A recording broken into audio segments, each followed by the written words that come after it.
So let's take a look at the Apple Blossom Stakes. It's over at Oaklawn on Saturday, and hopefully the weather will be nice there. I know we're going to probably get some rain at Keeneland. This is a grade one. It's an annual pretty good stakes race. It's the 11th on Saturday's card. It's running a mile and a 16th for 4-year-olds and up, fillies and mares.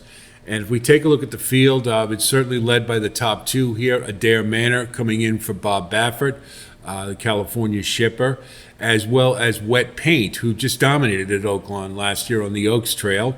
You've also got Taxed, who is making a second start at Oaklawn for her 4-year-old campaign after what was a checkered 3-year-old campaign, you'd say. You got Flying Connection, the New Mexico horse who trained by Todd Fincher.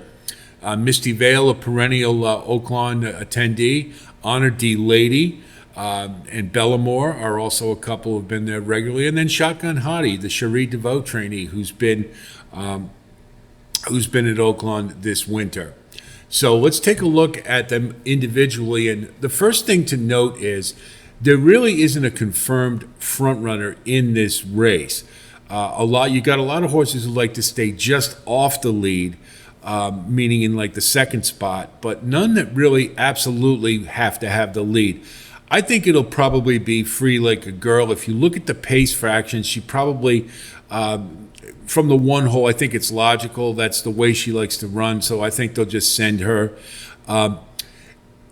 If you look at this field, the first instinct would be that there's going to be pace because you have all these early runners who all like to be up near the pace. Well, if you look at Free Like a Girl, Adare Manor, Flying Connection primarily, they all like to do the same thing. They like to get off, set soft fractions, and walk home. Well, having the three of them, if none of them wants to jack it up and run like, let's say, a 47 half and a 111 quarter, I think they're all just going to try to merry-go-round it around the track. So I don't think there's going to be pace to run to, particularly when they all know that Wet Paint needs it and wants it and is at her best doing so. So I think Free Like a Girl, Adare Manor, Flying Connection, they're all going to be probably 1, 2, 3 or all the way or across the track, the three of them all setting pedestrian fractions. That looks logical to me. That's the way Adare Manor has to have it in order to win.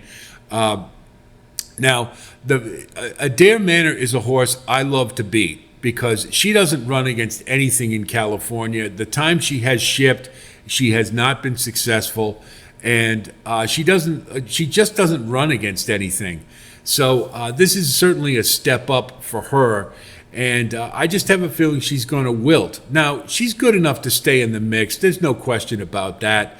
But I think this is a horse that you want to try to beat with horses who have some upside or on their way up.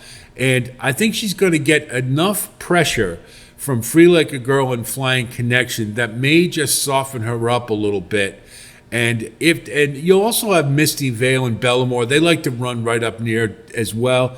And Shotgun Hottie and Honor D. Lady. So there's going to be a lot of horses up and around the lead.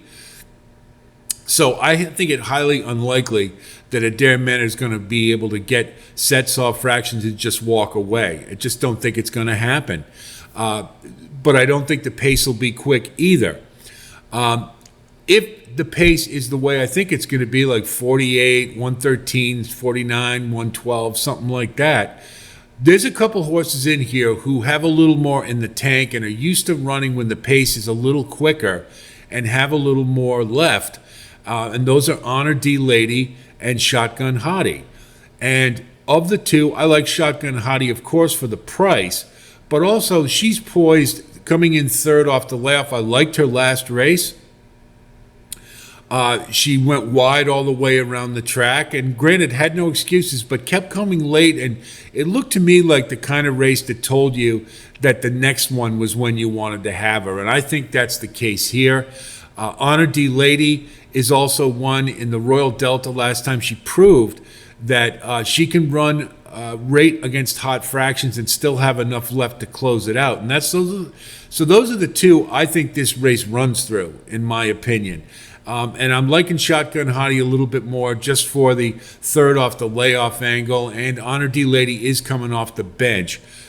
So I think it's one of those two. They're the two I like the strongest. Now, if we get to the later runners, you look at Taxt. Taxt has been pace dependent, and her best races have been when she's had pace to run to. But one thing I will say is I think this Taxt will be a little closer than perhaps Wet Paint will be.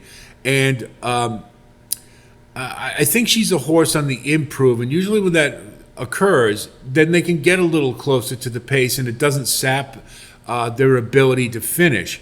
So I think Tax is one that can stick around. I think it has a shot if she can be a little more forwardly placed to factor in this race and maybe even win it. But I think it's one you certainly have to use. Wet Paint loves Oaklawn. We know this. All three races were in the off-going, so if it does get wet at Oaklawn on Saturday, then yeah, you certainly want to upgrade her, and that improves her chances mightily. The problem is, if it's dry, one thing I've noticed, if you look at her last three races, every time they asked her to run a little bit more on the front end or get a little more engaged early, it sapped her late fraction progressively.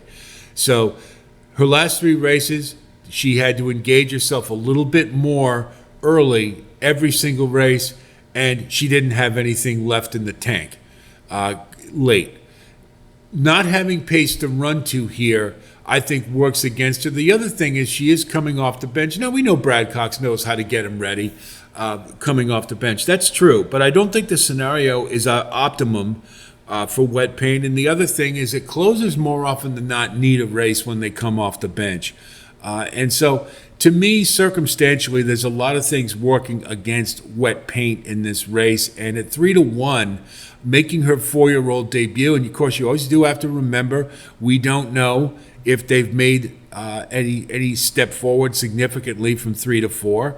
So there's that variable as well. So to me, when you got a soft favorite like Adare Manor, and I think she is soft, I think you can you try to beat her, and you do so with the price. And Shotgun Hottie, to me, represents the best value and the best possibility to do it, followed closely by Honor D Lady. So if we look at our wagering strategy, we're gonna go across with Shotgun Hottie, and then we're gonna box her and Honor D Lady, because again, I think they're the two that have the best opportunity to win this race based upon the race shape and based upon their progression. Then we'll key box Shotgun Hottie with 2, 3, and 7. And again, you want to throw Adare Manor in there, okay, but I just really have a feeling that she's going to end up 3rd or 4th. I just have a sneaky suspicion. For the trifecta, we're going to go Shotgun Hottie on top with 2, 3, 4, and 7. And, I think this is a good betting race because we do have 2 vulnerable favorites. And so let's get a price home. And I think the best option there is Shotgun Hottie. Wish you the best of luck.